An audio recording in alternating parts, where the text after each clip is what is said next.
प्रधानमंत्री ने अपने मंत्रिमंडल को पुनर्गठित किया, विस्तारित किया। उनका यह विस्तार, उनके द्वारा किया गया यह पुनर्गठन उनकी सरकार की पिछले 1 वर्षों की नाकामियों की स्वयं में अभिव्यक्ति है। पिछले 1 साल में पूरे देश ने जिस संकट को देखा वो था कोविड का संकट, और पूरे देश को उन्होंने जो एकमात्र नीति दी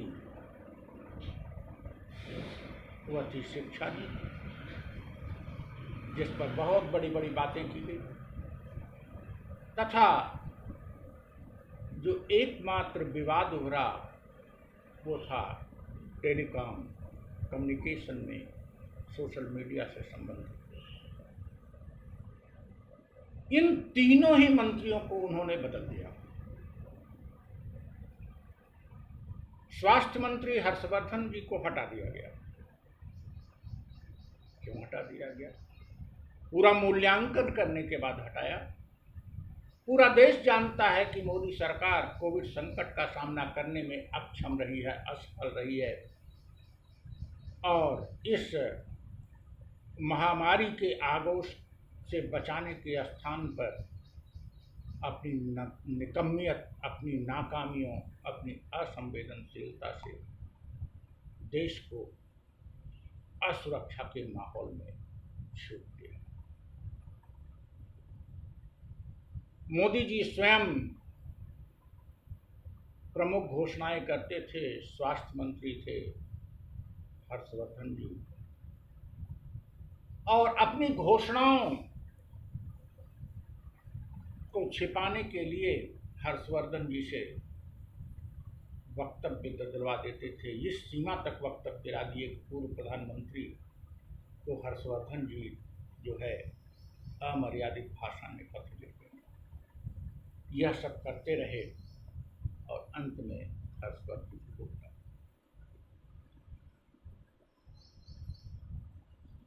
अर्थात उनका स्वास्थ्य मंत्री असफल था। असफल वो रहे, हटा दिए गए स्वास्थ्य मंत्री।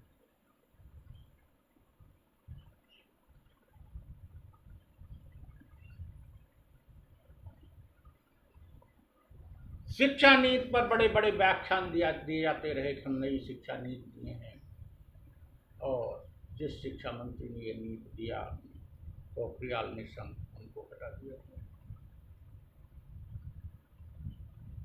अर्थात शिक्षा नीति और उसके क्रियान्वयन की असफलता को स्वयं मोदी जी स्वीकार किया।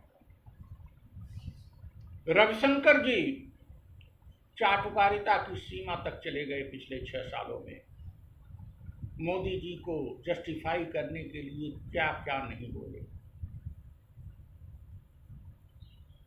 लेकिन संभवतः गिरते व्यक्ति को और गिराने की जरूरत थी। संभवतः इन्होंने और गिरने को कहा होगा और विपक्षियों को गाली देने को कहा होगा। रविशंकर जी की आत्मा कहीं से जागृत हुई होगी, उसको भी हटा दिया गया। ट्विटर और तमाम विवाद उठ रहे थे। तीनों मंत्रियों को हटा देना क्या कह रहा है? स्पष्ट रूप से कह रहा है कि नरेंद्र मोदी तीनों ही फ्रंट पर इनकी सरकार असफल रही, और इस असफलता की डिस्क्रेडिट वे अपने मंत्रियों को दे रहे हैं।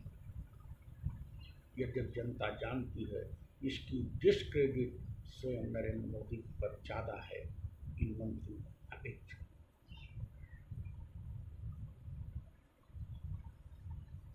इन्होंने जाति आधारित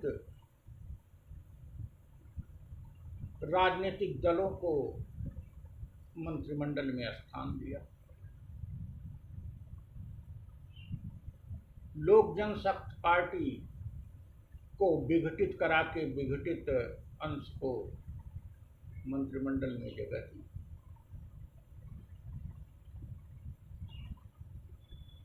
बहुत दिन से उपेक्षित अपना दल को स्थान दिया, चुनाव यूपी पा रहा, जो कि पूर्णतया जाति आधारित पार्टी।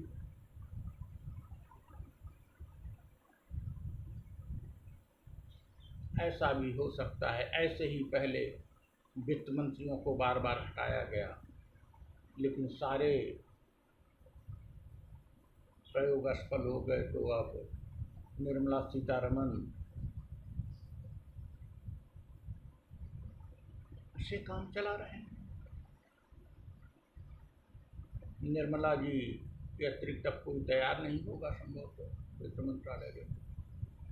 ऐसे ही एक दिन आएगा जब रक्षा मंत्री को हटाकर, जो सुरक्षा और विदेश नीति में, और जयशंकर जी को हटाकर वही सिद्ध करने का प्रयास करेंगे रक्षा के मामलों में चीन के सामने, और वैदेशिक मामलों में जो देश की असफलता है उसकी डिस्क्रेडिटिंग।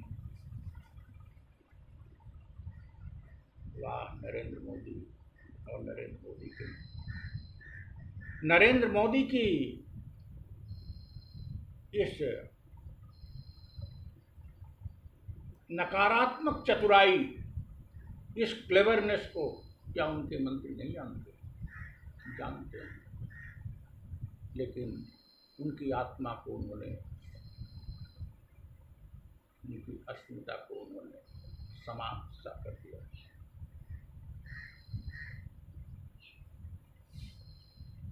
रविशंकर प्रसाद, हर्षवर्धन जी और निशंक जी को जानना चाहिए कि मंत्री बने रहने के लिए गिरना जरूरी नहीं है, गिरने की कोई सीमा नहीं है। केंद्र में मंत्री बने रहने के लिए मर्यादा की जरूरत है, और उस मर्यादा के साथ शायद आप रहे होते तो नरेंद्र मोदी आपको हटा। आपने अपनी मर्यादाओं को पहले ही समाप्त कर दिया है। आप मंत्री हो, आपको शर्म नहीं आई पूर्व प्रधानमंत्री को अमर्यादित पत्र लिखते? रविशंकर जी को शर्म नहीं आती कि आ जाते हैं व्याख्यान देने के लिए और जबरदस्ती राफेल और अन्य मुद्दों पर विपक्ष को घसीटते? जब आप गिरोगे तो वो तो आपको गिराएगा, और जहां आपने अपनी गर्दन सीधी की तहां गर्दन मरोड़ देगा। यही हुआ। इन तीनों ने गर्दन सीधी करने की कोशिश की होगी। मैं स्वास्थ्य मंत्री, मैं शिक्षा मंत्री,